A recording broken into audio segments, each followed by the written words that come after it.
Usually when you enter a biblical narrative, there's a certain expectation of a unified, stable landscape. Right. We're conditioned to look for these sweeping, continuous epics with really clear moral trajectories.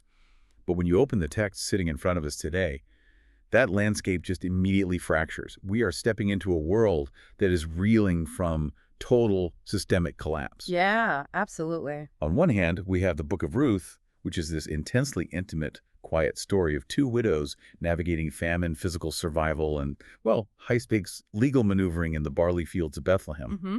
But then on the other hand, we have the opening 7 chapters of 1 Samuel. And that is the chaotic, blood-soaked emergence of a monarchy, complete with captured divine objects, devastating plagues, and the total shattering of ancient priestly dynasties. So on the surface, you might think they belong to completely different universes. Oh, they certainly read as though they belong to entirely different literary genres. I mean, one functions as a delicate domestic novella, while the other is a sprawling, almost terrifying political tragedy. Yet, for you listening today, the key to unlocking these texts in our deep dive is realizing they actually share the exact same physical and psychological world. They do. They're driven by a profoundly unsettled set of historical anxieties. And more importantly, they share a theological vocabulary that fundamentally reorients how we are supposed to understand divine power. Right. Because they demand to be read side by side, we have a very specific roadmap for our discussion today. First, we'll establish the narrative and historical ground floor, the late Bronze Age collapse, that makes the subsistence-level reality of these texts comprehensible. Which is crucial context. Exactly. Second, we'll provide a brief scholarly framing of how these ancient texts were actually edited and composed, and from there we'll move through 5 distinct thematic areas. So we'll examine Ruth as a subversive piece of political theology. We'll unpack the theology of Hist, which is the critical Hebrew word binding both texts together. We'll analyze Hannah's revolutionary song, track the institutional collapse of the House of Eli, and finally, follow the Ark narrative as a terrifying, independent theological source. And then we'll close by shifting registers entirely, offering a warmer, personal LDS devotional reflection on what these ancient, chaotic texts actually mean for lived covenantal faith today. Well, that is a demanding itinerary, but honestly, it is the only way to treat these narratives with the intellectual seriousness they require. Agreed. I mean, to understand the theology of Ruth or Samuel, you cannot start with the theology. You have to start with the catastrophe that birthed it. We really need to step back roughly 3,200 years to the late Bronze Age collapse, around 1200 BCE. Right, because prior to this century, the ancient Near East was not just, a collection of isolated tribes. No, not at all. It was a highly complex, interlocking system of international trade and diplomacy. You had the great palace economies functioning at their absolute peak. Like New Kingdom Egypt. Exactly. Egypt, the Hittite Empire controlling Anatolia, Mycenaean Greece, and those cosmopolitan, incredibly wealthy trading city-states on the Levantine coast, like Ugarit. This was a deeply interconnected, globalized economy for its time, wasn't it? It really was. We're talking about a world where tin mined in what is now Afghanistan and copper from Cyprus moved seamlessly across the Mediterranean alongside Egyptian grain and Lebanese cedar. The kings wrote letters to each other, referring to one another as brother. They did. The Amarna letters show this intricate web of alliances, diplomatic marriages, trade agreements. It was a golden age of stability. And then, in the space of roughly 50 years, almost the entire system violently evaporates. Stunning. The historical record from this period is just chilling. Ugarit, this jewel of a coastal city, is utterly destroyed around 1185 BCE and is never rebuilt. Wow. The Hittite Empire completely vanishes, the Mycenaean palace is burned to the ground, and into this sudden massive vacuum pour the so-called Sea Peoples. Who were, from what we can tell, an amalgam of displaced maritime populations from the Asian and Mediterranean, right? Yes, exactly. They arrived on the Levantine coast in waves of displacement, just overwhelming whatever stability was left.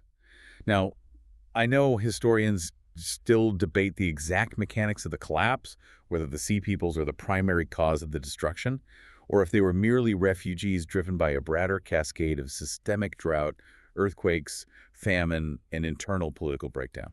Well, the root cause almost doesn't matter for our purposes. What really matters for reading Ruth and 1 Samuel is what emerges in the immediate aftermath of that destruction. Right. Down on the coastal plains, the Philistines, who are the settled descendants of those Sea Peoples, establish fortified city-states. But up in the Canaanite hill country, Perched on the rocky ridgelines away from the devastated coast, we see the rapid archaeological emergence of hundreds of new, small, subsistence-level agro-pastoral village communities. And this is the material reality of early Israel. These aren't wealthy cities. Yeah. They're unwalled hamlets of perhaps 50 to 100 people living in four-room pillared houses. Yeah. They have absolutely no centralized authority. There's no palace bureaucracy to redistribute grain to the peasants if the rains fail. There's no standing army to protect them from raiders. They are intensely, daily vulnerable. I mean, the Book of Judges captures the political theology of this era with one recurring haunting phrase. In those days, there was no king in Israel. Every man did what was right in his own eyes. It is a world defined entirely by precarity. And this brings us directly into the historical reality of Bethlehem Beit Lechem, which literally translates to the house of bread. Life. The irony the text employs right out of the gate is brutal. Book of Ruth opens with a famine in the house of bread. In a subsistence economy, a localized famine isn't just an economic downturn, it is an existential threat. Elimelech, an Ephrathite man who likely possessed some standing and land, is forced into a desperate calculation. He takes his wife, Naomi, and his two sons across the Jordan River to the Transjordanian plateau. They migrate to Moab simply to survive. I think we often gloss over that migration. Moab isn't an empty landscape. It's a real, contiguous kingdom with its own distinct culture and its own national deity, Chemosh. Yes. We actually have the Mesha stele, the Moabite stone from the 9th century BCE, which details their own deep-seated territorial disputes and divine warfare theology against Israel. So crossing into Moab was crossing into historic, hostile territory. And the tragedy compounds rapidly. Elimelech dies in Moab. His sons, Mahlon and Chilion, marry Moabite women Orpah and Ruth. Then, after 10 years, both sons die. Just devastating. You're left with Naomi and her two Moabite daughters-in-law.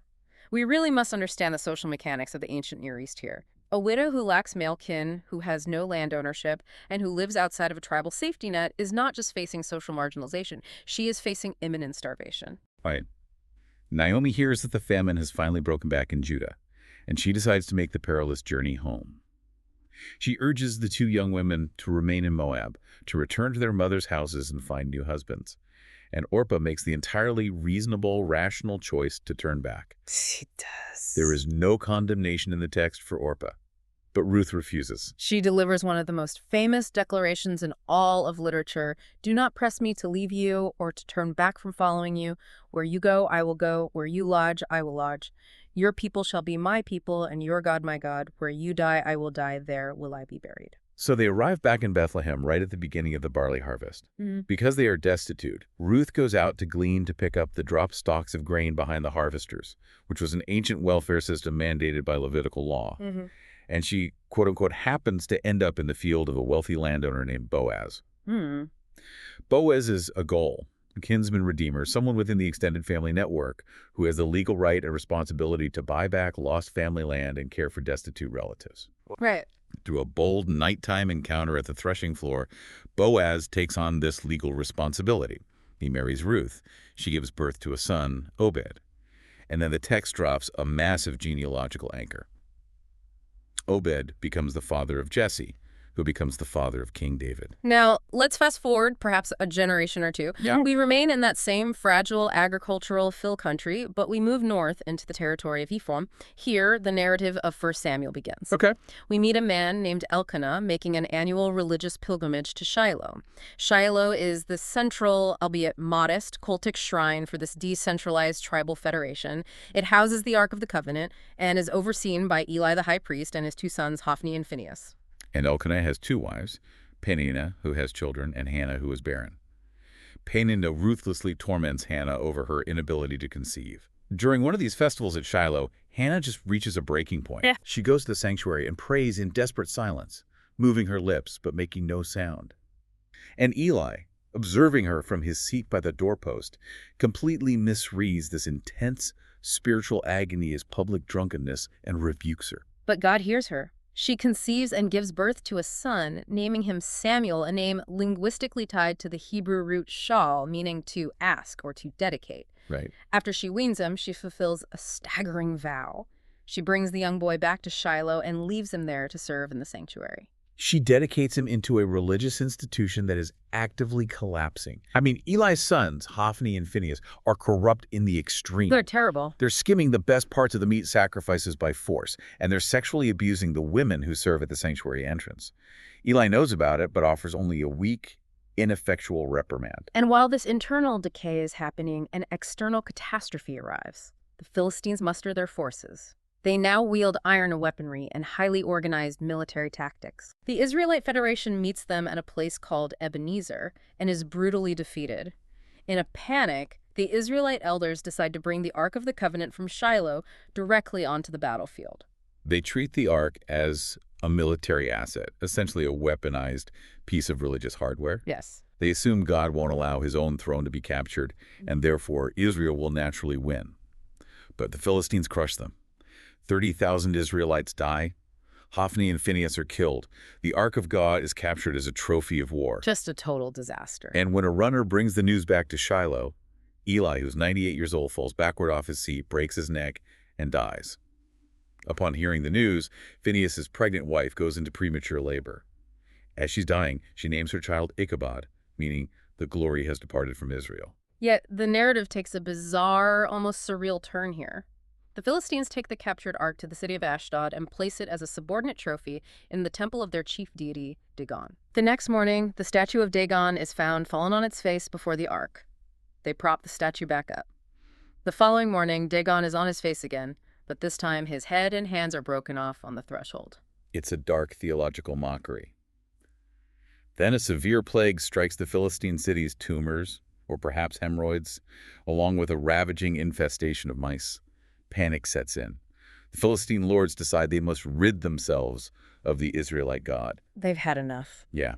They build a new cart, place the ark on it along with golden offerings, and hitch it to 2 milk cows who have just birthed calves. And the Philistines lock the calves away. Against every maternal biological instinct, the cows do not turn back toward their calves. Lowing in distress, they pull the cart in a straight line out of Philistine territory and into the Israelite border town of Beth Shemesh. The ark is returned without a single Israelite soldier lifting a sword.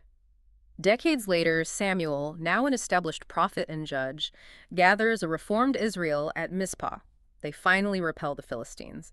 Samuel sets up a stone monument and names it Ebenezer, the exact same name as the site of their previous horrific defeat. The geography of trauma becomes the geography of salvation. Okay, let's pause here.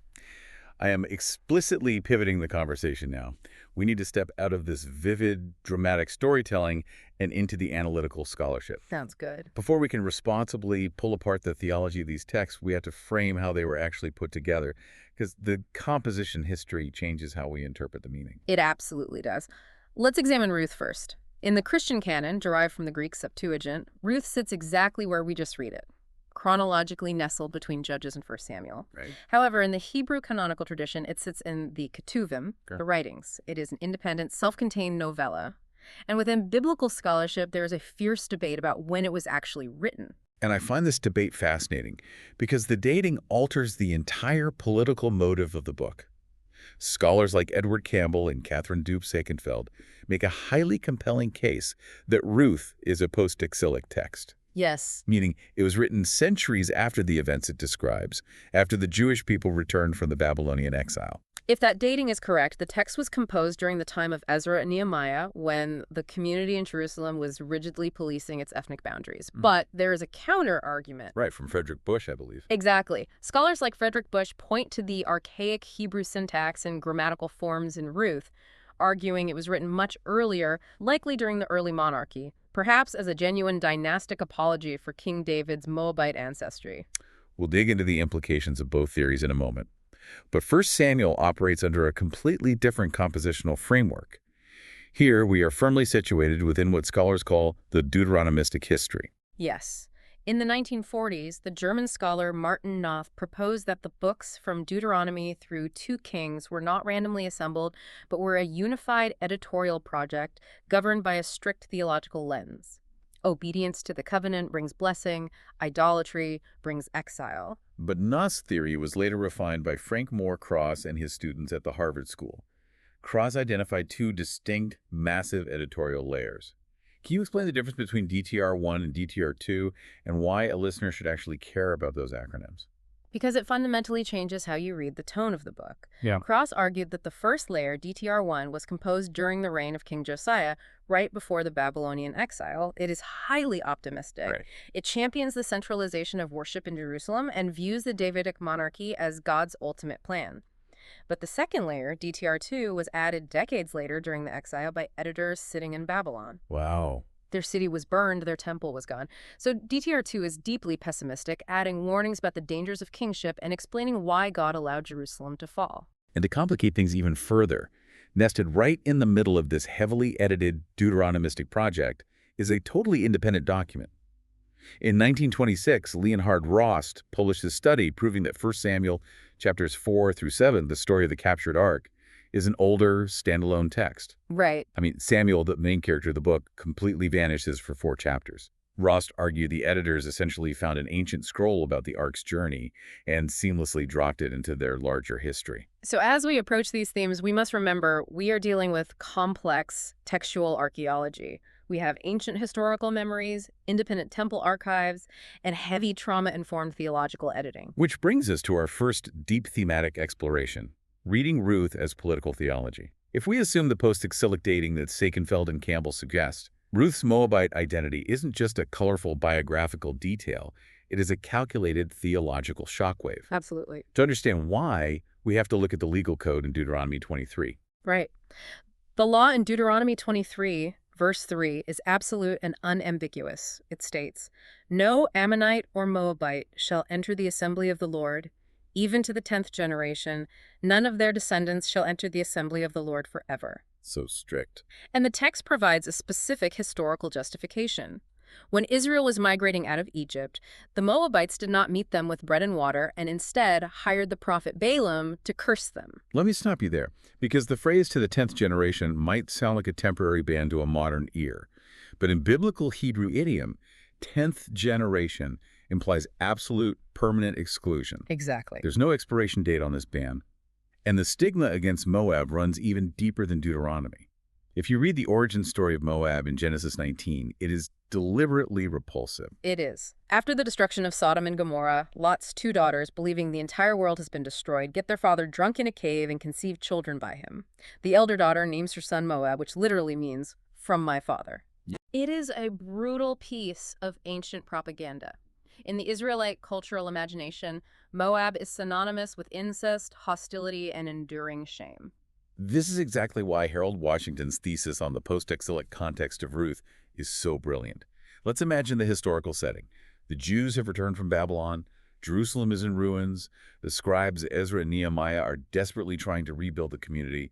They observe that Jewish men have married foreign women, including Moabites. Yes. Ezra 9 and 10 describe a harrowing scene where the leaders demand the forced divorce and expulsion of all foreign wives and their children to preserve ethnic purity. So if the Book of Ruth is published into that specific, volatile political atmosphere, it serves as a profound subversive critique of Ezra's puritanical policies. Yeah. The author of Ruth is essentially holding up a mirror and saying, you want to expel every Moabite woman. Let's talk about your greatest hero. Let's talk about King David, the man after God's own heart, the monarch upon whom our entire messianic hope rests.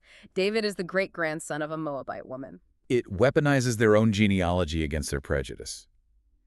And the scholar Phyllis Tribber takes this even further in her landmark book, God and the Rhetoric of Sexuality.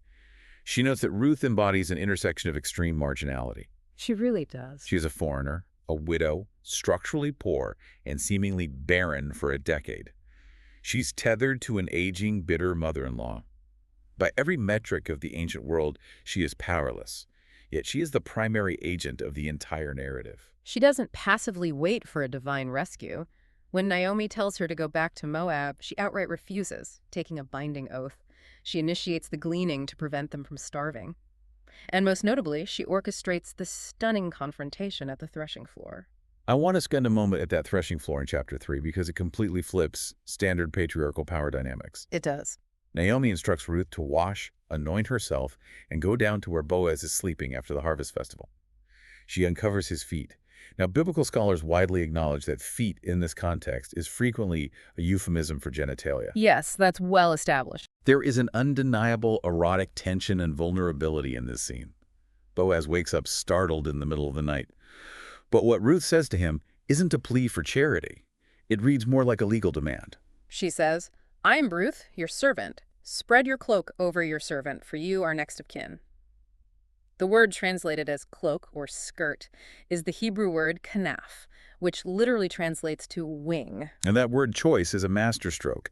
Earlier in the story, Boaz praised Ruth, saying, "May the Lord reward you, under whose wings, Kanaf, you have come for refuge." Exact. At the threshing floor, she throws his own theology right back at him.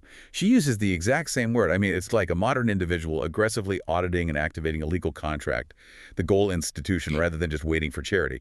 She's essentially saying, you told me God's wings would protect me. You are the goal. You are the legal redeemer. You be the wing. It is a remarkable moment. She is aggressively activating a dormant legal institution. She is demanding that Boaz embodies the divine protection he previously spoke about. And Boaz's reaction is telling. He doesn't rebuke her for inappropriate behavior. No. He praises her character. He recognizes that her loyalty to Naomi's family line is greater than any pursuit of younger, wealthier men. For a Latter-day Saint listener, this raises profound questions about the nature of covenant identity. Joseph Smith spent significant theological energy grappling with what it means to be part of the house of Israel. He taught that the Holy Ghost actually purges the blood of a Gentile, making them the literal seed of Abraham. Right. But Ruth gives us a different, equally powerful mechanism. The BYU scholars Stephen Ricks and John Welsh published a detailed analysis in BYU Studies examining Ruth's famous speech, "Your people shall be my people, and your God my God." They demonstrated that this isn't just touching poetry, it structurally mirrors formal ancient Near Eastern covenant oaths. Through that oath, Ruth does not biologically become an Israelite. She becomes one fully, legally, and irreversibly through covenant. The narrative insists that in the divine economy, deliberate covenantal commitment entirely supersedes biological lineage. Which naturally leads us to the theological engine driving that commitment. Let's move into our second thematic exploration, the theology of Hist. This single Hebrew word sits at the structural center of Ruth and permeates the books of Samuel. If you read the King James Version, you will see Hist translated as loving kindness. If you read the New Revised Standard Version, you'll see steadfast love. And I have always felt those translations, while well-intentioned, feel a bit soft. They do. They sound like a warm internal emotion. They kind of miss the structural steel, the grit of what the concept actually demands. They miss the mark completely. To correct this, we rely heavily on Catherine Dubsik-Vincil's seminal 1978 linguistic study on Hist. She evaluated every occurrence of the word in the Hebrew Bible and proved that Hist is not primarily an emotion. It is a behavioral commitment. It is an action arising from an established relationship, usually a covenant that obligates one party to act on behalf of another, going far beyond what strict legal duty requires. I want to clarify a key mechanism Seichenfeld points out. Yeah. The asymmetry of he said. It almost always flows from a position of strength to a position of vulnerability, doesn't it? Always. It is the grace of a person who has options being exercised for the survival of a person who has none. Exactly. Consider the characters in Ruth. Boaz is wealthy, established, and male. He has limitless options. Ruth is destitute. Boaz exercises, he said, toward her, but also applies to Ruth. Ruth has options, as Boaz notes. She could have married younger men. Right. But Naomi has no options whatsoever. Ruth exercises head toward Naomi. The word appears precisely 3 times in the book, structurally anchoring the narrative. Let's trace those. In chapter 1, Naomi prays that the Lord will deal kindly, will show Haynes to her daughters-in-law. In chapter 2, when Ruth returns with massive amounts of grain, Naomi praises Boaz, saying he has not forsaken his Haynes to the living and the dead. And in chapter 3, Boaz praises Ruth, saying this last instance of her Haynes is better than the first. What is structurally critical is how human action and divine action blur together here. Naomi and Boaz explicitly link human Haynes to the Lord's Haynes. They are not just analogous. The text suggests that human Haynes is the literal materialization of divine Haynes in the world. God provides for the widow through the legal obedience and extraordinary loyalty of Boaz and Ruth. This connects directly to the work of the theologian Terence Fretheim. He argues that the God of the Hebrew Bible is constitutively relational. God isn't an aloof, unmoved mover. God voluntarily binds himself to human covenants. Yes. Does this mean, in a sense, that by engaging in Hayneseed, God voluntarily restricts his own absolute, untamed sovereignty just to maintain a reliable relationship with Israel? That is a profound way to look at it. To be in a covenant is to limit one's own freedom for the sake of the other. God promises to act in predictable, protective ways. This concept of reliable, covenantal love is so complex it often requires multiple words to translate. Which brings up a fantastic connection to the Book of Mormon. John Twittitness, a scholar of ancient languages, pointed out that biblical Hebrew frequently uses a rhetorical device called a hendiades. Right. This is where two words are joined by a conjunction to express a single complex idea. The most famous is chis vehement, steadfast love and faithfulness. Twittitness noted that the Book of Mormon constantly uses the paired phrase mercy and truth in the exact same structural way to describe God. It describes a divine commitment that is deeply emotionally engaged, but simultaneously rational and absolutely reliable. That's a fascinating connection. Now, if his hat is the reliable loyalty God shows the vulnerable, what happens when the earthly institutions designed to represent that loyalty become completely corrupt? That tension is exactly what we see when we move from Bethlehem up to Shiloh with Hannah. Let's shift our focus to our third and fourth themes, Hannah's song and the collapse of the house of Eli. We begin with Hannah's song in 1 Samuel 2. After leaving her child at the sanctuary, she prays, "My heart exults in the Lord, my horn is exalted in the Lord." I always pause at that imagery. My horn is exalted. It's bovine imagery, right? Yes. The raised horn of a bull signifying raw, undeniable status and strength. She, the barren, mocked woman, has been vindicated, but she doesn't stop at personal vindication. The song immediately shifts into a sweeping cosmic declaration of political theology. She continues, "The bows of the mighty are broken, but the feeble bind on strength. Those who are full have hired themselves out for bread, but those who are hungry are fat with spoil. The Lord makes poor and makes rich. He brings low. He also exalts.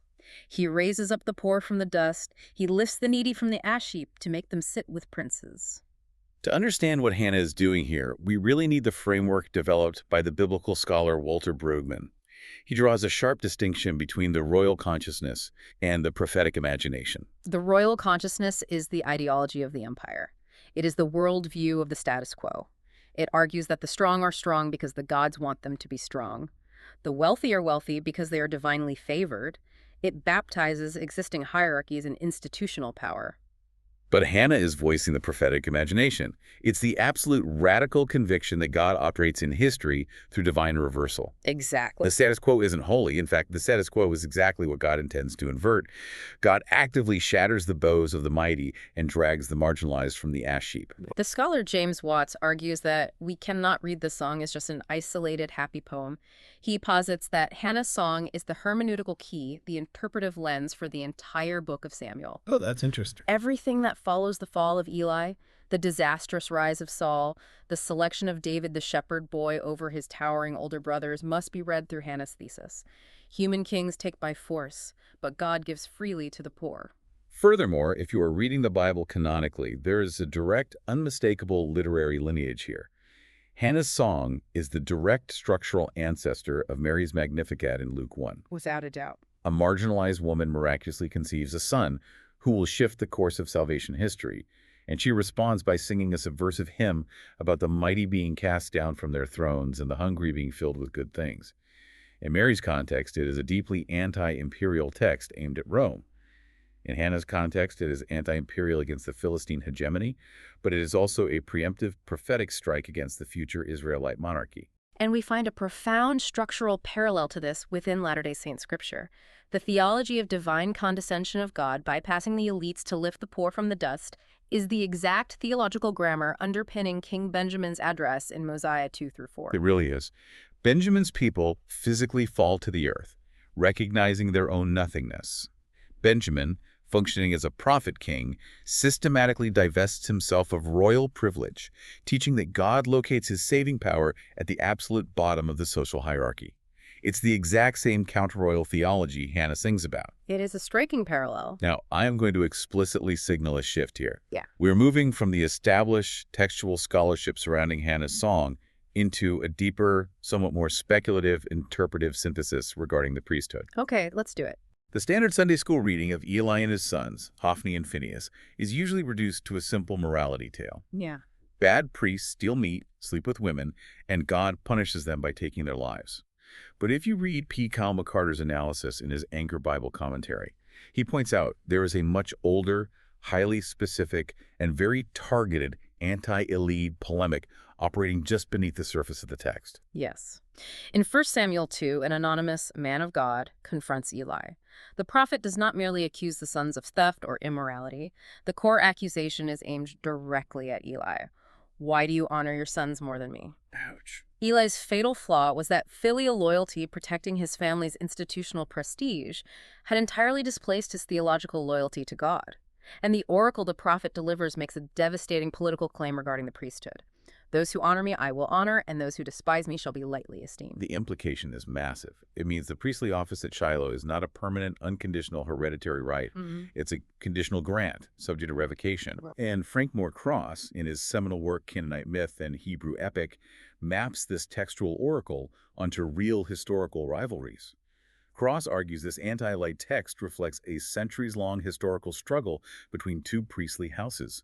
The Mushite priests, the line of Moses, associated with Shiloh and Eli, and the Aaronid or Zadokite priests, who eventually consolidated absolute power in Jerusalem under King Solomon. Cross theorizes that when Solomon banished Abiathar, the last descendant of Eli, to the village of Anathoth, and gave the high priesthood exclusively to Zadok, the Zadokite scribes preserved and perhaps amplified this story of Eli's fall to justify their own institutional takeover. They're using theology to legitimize an institutional transfer of power. But the text handles that transfer with incredible nuance in chapter 3. God bypasses the 98-year-old high priest entirely and speaks directly to a young boy sleeping near the ark.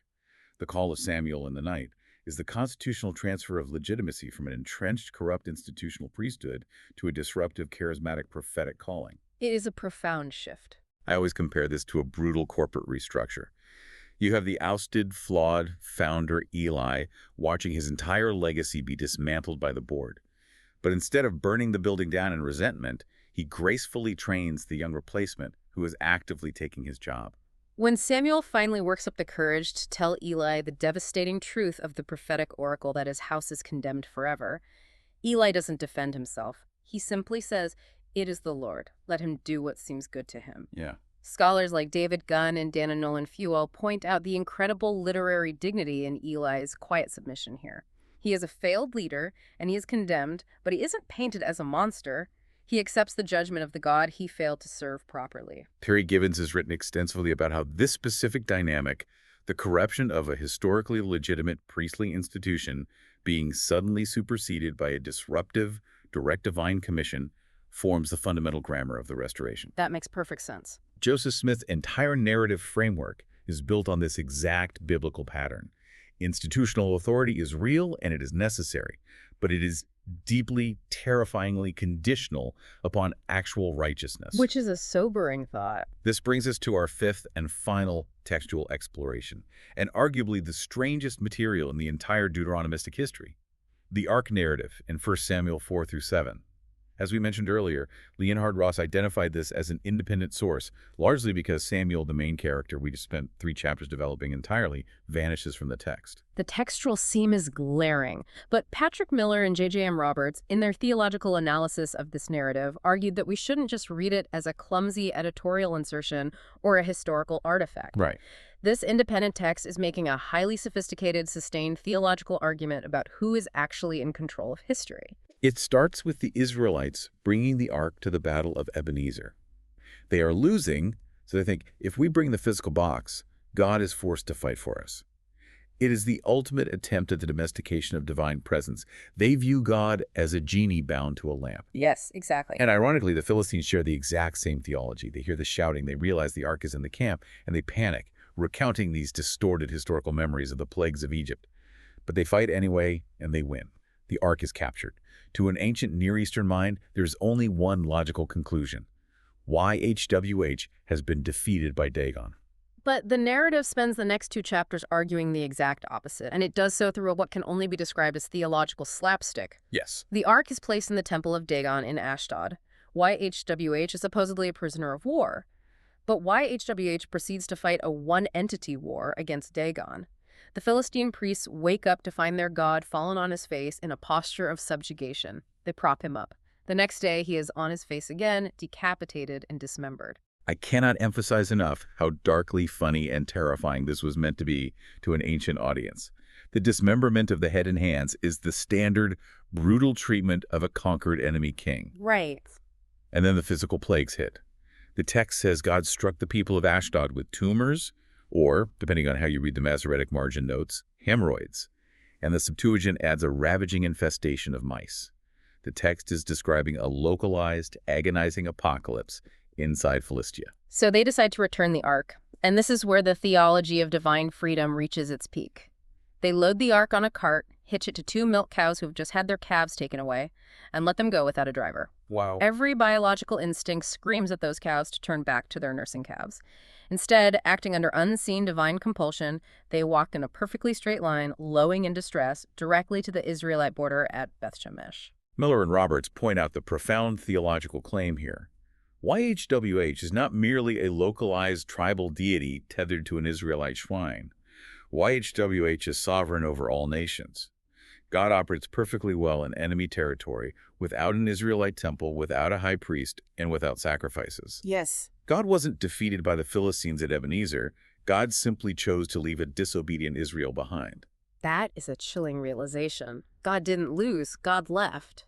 And this theology of the undomesticated, free God becomes the critical tool the later exilic editors, the DTR2 layer we discussed, used to explain the fall of Jerusalem to the Babylonians centuries later. Okay, how so? You can hear the echo of the Ark narrative in Jeremiah 7, the famous temple sermon. Jeremiah stands at the gate of the Jerusalem temple and screams at the people not to trust in the deceptive phrase, "This is the temple of the Lord." Oh. He tells them to look back at the ruins of Shiloh. He reminds them that God abandoned his own sanctuary once because of their wickedness, and he is fully capable of doing it again. The divine presence is not a captive variable.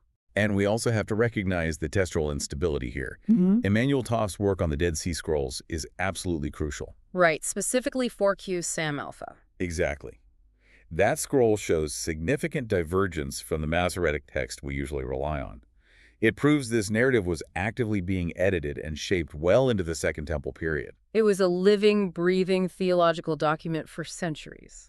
But as fascinating as that theology is, I have to push back here, because there is an incident in this narrative that produces acute anxiety for me. Oh, I know where you're going. The ark crosses the border, it arrives at Beth-Shemesh. The Israelites rejoice and offer sacrifices. But then, according to the text, some of the men look into the ark, and God strikes 70 of them dead. Let's pause on those dead men. How on earth do we reconcile the deeply relational God of Hesed we found in Ruth the Guide, who listens to Hannah's silent tears, with this lethal, high-voltage danger that strikes down its own people?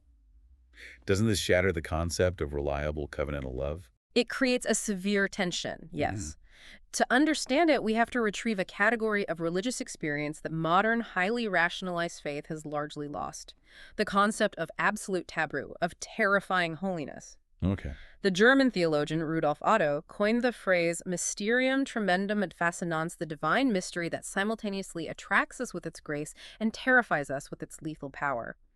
The ark is not a symbol of God. In their theology, it is the physical locus of unshielded, raw, divine power. It's the equivalent of walking into an active nuclear reactor core without a hazmat suit. You don't casually peer into it. Exactly. And Joseph Smith, remarkably, understood this ancient paradigm perfectly. When you read early LDS revelations, like Doctrine and Covenants 85 addressing the literal danger of steadying the ark, or Doctrine and Covenants 132 outlining the incredibly strict protocols governing divine power and sealing, you realize Smith took the physical, lethal reality of divine holiness incredibly seriously. God's love is infinite, but his physical presence is highly regulated for human survival. You do not approach the raw presence of God casually. Right.